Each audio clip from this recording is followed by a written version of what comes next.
تو فرشتوں کی قربت کا ذریعہ ہے۔ رسول اللہ صلی اللہ علیہ وسلم نے فرمایا الماہر بالقرآن مع السفارة الکرام البررہ،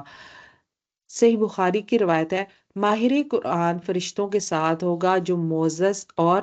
نیک ہیں۔ تو یہ ایک بہت بڑی سعادت ہے اور خوشخبری ہے اس شخص کے لیے جو قرآن کا ماہر ہے، یعنی کہ جو قرآن کی تلاوت میں اور قرآن کو سیکھنے میں مشقت کرتا ہے اور اس کے لیے محنت کرتا ہے، اس کی تلاوت کے لیے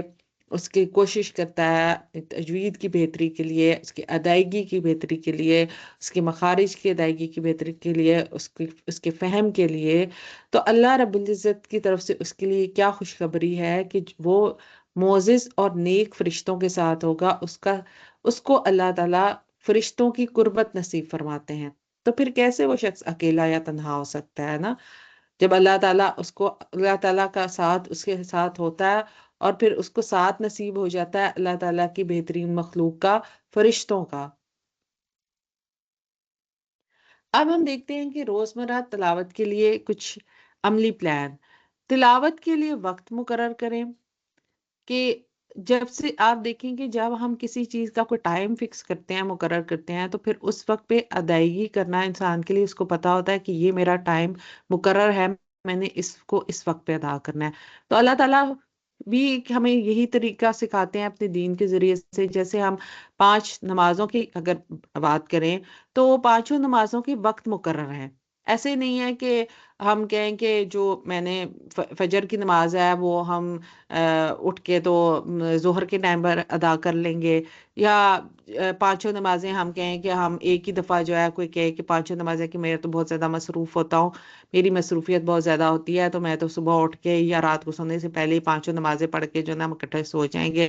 تاکہ اکٹھے ہی جو ہے نا ہو جائے، بار بار جو ہے نمازیں پڑھنا جو ہے نا ہمارے لیے ٹائم نکالنا مشکل ہو جاتا ہے یا کرنا۔ تو اللہ تعالیٰ نے اس کو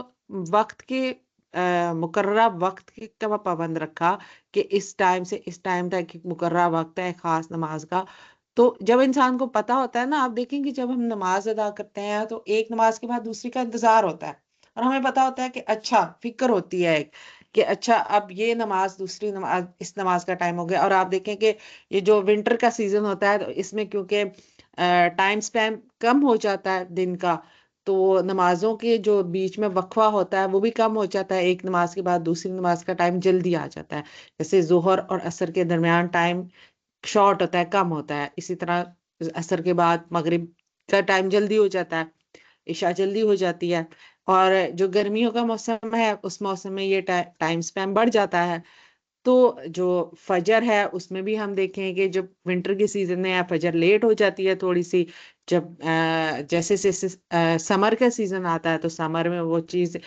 چینج ہوتی ہے۔ تو اس وقت کے مقرر کے ساتھ حالانکہ وہ ٹائم چینج بھی ہو رہا ہوتا ہے، اس کے باوجود ہم اس کو اپنے ٹائم کو اس کے مطابق پلان کرتے ہیں۔ تو جب پلان کرتے ہیں تو اللہ تعالیٰ پھر ہم سے وہ 5 وقت کی نمازوں کی ادائیگی بھی کروا دیتے ہیں وقت سے،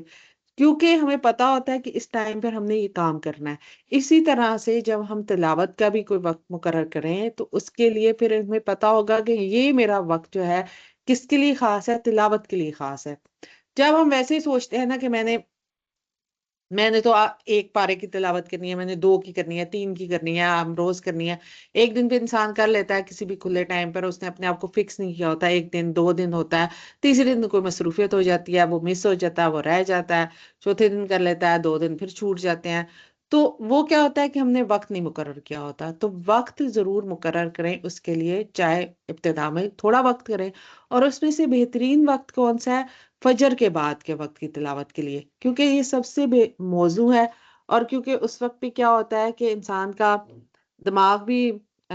تازہ دم ہوتا ہے نا، اور دل یکسوئی کے ساتھ قرآن کو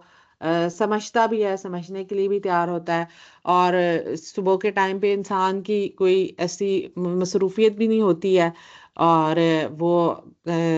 اس وقت پہ کوئی آپ کو ڈسٹربنس بھی نہیں ہوتی ہے نا، اس ٹائم پہ ایسا نہیں ہوتا کہ، کیونکہ دن کے ٹائم پہ جب ہوتا ہے ایسا ٹائم ہوتا ہے تو انسان کے بہت سارے اور کاموں کی وجہ سے وہ پھر آپ یکسوئی کے ساتھ جو ہے قرآن کی تلاوت کر نہیں پاتے ہیں، بعض اوقات نا کوئی کام آ جاتا ہے، کوئی ادھر سے آواز کانوں میں آتی ہے، کوئی ادھر سے آتی ہے، تو خاموشی میں اور اس سکون کی حالت میں جب قرآن کو وہ پھر اس کا دل کے اوپر بھی اثر ہوتا ہے، انسان اس کو کچھ سمجھنے کے لیے بھی انسان غور و فکر بھی کرتا ہے، تو اس چیز کا فائدہ ہوتا ہے۔ اور پھر یہ ہم دیکھیں کہ اللہ رب العزت نے فجر کی قرآن کی تلاوت کے بارے میں تو ویسے بھی فرمایا، کیونکہ یہ فرشتوں کی حاضری کا وقت ہوتا ہے، جیسے اللہ رب العزت نے اپنے کلام میں ارشاد فرمایا ان قرآن الفجر کان مشہودا، جو یہ ایسا جو ہے وقت ہے جس میں فرشتوں کی حاضری ہوتی ہے، تو اس لیے یہ وقت بہترین ہے۔ لیکن اس کے علاوہ بھی آپ کسی وقت میں اگر کوئی اپنی، یہ ہر کسی کی اپنی مصروفیت ہے نا، ہر کسی کے ٹائم کا اپنا ایک اس کو پتا ہوتا ہے اس کی ڈیلی کی مصروفیات کیا ہے، کیونکہ ہر کسی کی مصروفیت چینج ہوتی ہے، ہر کسی کا اپنے ٹائم کا جو اہداف ہوتے ہیں مختلف ہوتے ہیں، تو اپنے آپ اس کے ٹارگٹ رکھ سکتے ہیں، کسی اور ٹائم کے اوپر بھی مقرر کر سکتے ہیں۔ پھر روزانہ کے اہداف مقرر کریں، اگر وقت کم ہو تو روزانہ ایک رکوع یا ایک دو صفحہ پڑھنے کا عزم کریں، یعنی کہ روز ایک ٹارگٹ ہو، جب ہمیں ایک ٹارگٹ سامنے ہوتا ہے نا تو انسان پھر اس کو اچیو کرنے کی کوشش کرتا ہے، یعنی کہ ایک ہفتے کا جیسے ٹارگٹ بنائے کہ اچھا ایک ہفتے میں میں نے قرآن کے جو ہے روز اگر ایک پارہ اس کو مکمل کرنا ہے تو 7 پارے مکمل کرنے ہیں، رکوع کے حساب سے کریں ڈیلی بیسس پہ، تو اس کو کریں کہ ایک دن کا یہ ٹارگٹ ہے میرا، ایک ہفتے کا یہ ٹارگٹ ہے، ایک مہینے کا یہ ٹارگٹ ہے۔ جیسے ہم نے جو پہلی کلاس تھی تو اس میں ہم نے اس چیز کا ارادہ کیا تھا کہ رمضان سے پہلے ہم نے کم از کم ایک قرآن جو ہے وہ تو ضرور مکمل کرنا ہے۔ پھر رمضان کے دوران مکمل قرآن کی تلاوت کے لیے روزانہ ایک پارہ پڑھنے کی عادت ڈالیں، کیونکہ جب ہم پہلے سے ایک پارہ پڑھنے کی عادت ڈالیں گے تو پھر رمضان میں بھی ہماری وہ عادت جو ہے آگے مزید پختہ ہوگی، اور اس سے آگے جانے کے لیے پھر انسان تیار ہوتا ہے اور اگلے سٹیپ پر آتا ہے، یعنی اس کی تلاوت کا وہ سپیم بڑھتا ہے۔ پھر قرآن کو سمجھ کر پڑھیں، قرآن اور تفسیر کے ساتھ تلاوت کریں تاکہ قرآن کے پیغام کو دل میں اتارا جا سکے۔ تو یہ بھی بہت زیادہ ضروری اور اہم چیز ہے کہ صرف تلاوت کے اوپر ہی ہمارا فوکس نہ رہے، بلکہ اس کی ترجمہ اور تفسیر کو بھی پڑھنا، کیونکہ قرآن ایک تو ہماری زبان میں نہیں ہے، کیونکہ ہم عربی تو ہیں نہیں، تو ہماری زبان کیونکہ عربی نہیں ہے، تو ہم اللہ تعالیٰ کے پیغام کو جب ہم تلاوت بھی کریں تو ہم عربی زبان نہ سمجھنے کی وجہ سے کیسے اس پیغام کو سمجھ سکتے ہیں نا جو اللہ تعالیٰ نے ہمیں دیا۔ تو اس کے لیے ہمیں پھر اپنی زبان کا سہارا لینا پڑتا ہے اور اس کی ترجمہ اور تفسیر کی طرف جانا پڑتا ہے۔ پھر مختصر دعائیں اور آیات یاد کریں اور انہیں روزمرہ زندگی میں استعمال کریں۔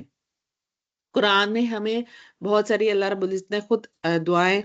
سکھائی ہیں، ان دعاؤں کو کوشش کریں کہ یاد کریں۔ پھر آیات یاد کریں، جیسے چھوٹی صورتیں ہیں، کچھ آیات ہیں، مخصوص آیات ہیں، ان کو یاد کرنا، اور خاص طور پہ وہ آیات جن کی خاص فضیلت ہے، جیسے سورۃ البقرہ کی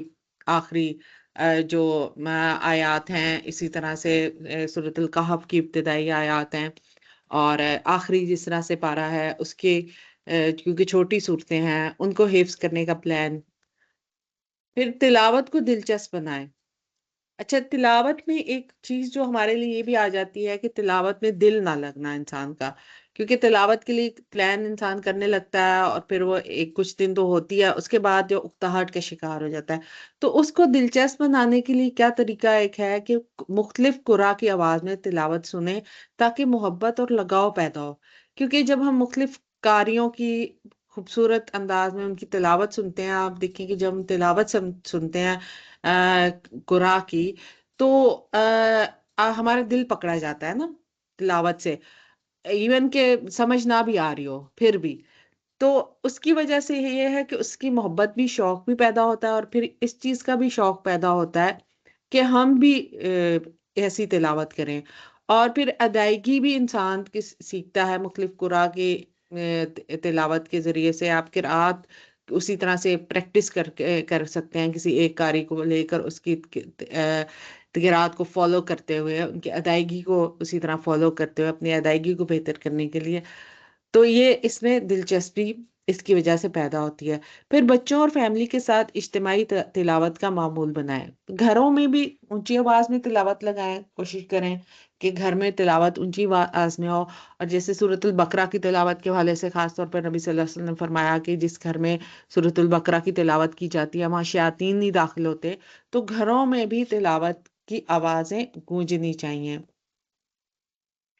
استغفار اور دعا کے ساتھ آغاز۔ ہر تلاوت سے پہلے نیت کریں اور اللہ سے دعا کریں کہ وہ قرآن کو سمجھنے اور عمل کرنے کی توفیق عطا فرمائے۔ قرآن کی تلاوت ہمیں دنیا اور آخرت میں کامیابی کے لیے ضروری ہے۔ ہم اس رمضان میں عزم کریں کہ قرآن کو اپنی زندگی کا حصہ بنائیں گے۔ روزانہ تھوڑا ہی پڑھیں لیکن مستقل مزاجی سے پڑھیں۔ اللہ ہمیں قرآن کو پڑھنے، سمجھنے اور اس پر عمل کرنے کی توفیق عطا فرمائے۔ آمین۔ اختتام۔ تلاوت کی فضیلت کو سمجھیں اور اپنے روزمرہ معمولات کا حصہ بنائیں۔ قرآن کے ساتھ تعلق ہماری روحانی طاقت کا راز ہے۔